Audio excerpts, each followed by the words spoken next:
Salut à tous et bienvenue sur ma chaîne YouTube. Aujourd'hui, je vous propose une nouvelle série de tutoriels destinés à Python et FastAPI. Cette série tutoriel est divisée en trois modules. Le premier module sera destiné à découvrir FastAPI et créer nos premières fonctions qui vont nous permettre d'interagir avec un tableau en local.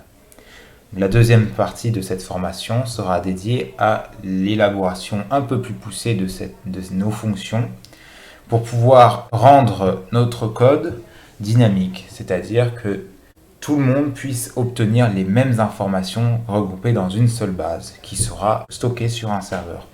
Et dans un troisième temps, nous verrons comment sécuriser notre API pour que nous donnions une clé à tous les gens que nous souhaitons qu'ils accèdent à l'API et que seulement ceux puissent y accéder.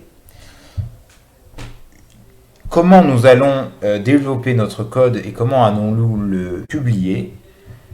Tout d'abord, nous allons utiliser Visual Studio Code. Alors, c'est le logiciel que j'utilise, mais vous pouvez très bien utiliser PyCharm ou environnement Python, du moment qu'il puisse avoir accès à un shell. Une deuxième chose, nous allons utiliser Data.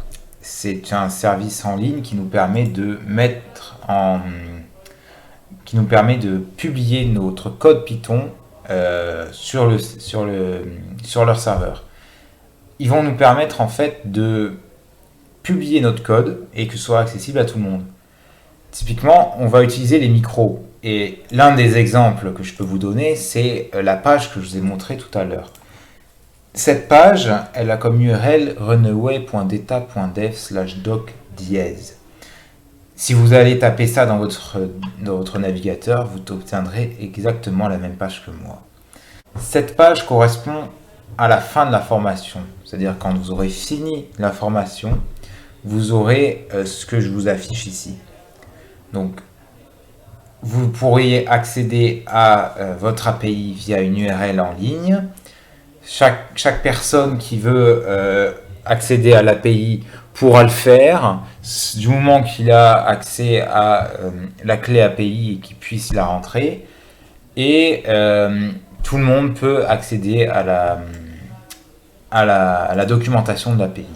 J'espère que cette formation va vous plaire et qu'elle ne sera pas trop compliquée. Je vous laisse avec les différentes vidéos et les différents modules. Et puis je vous dis à très bientôt.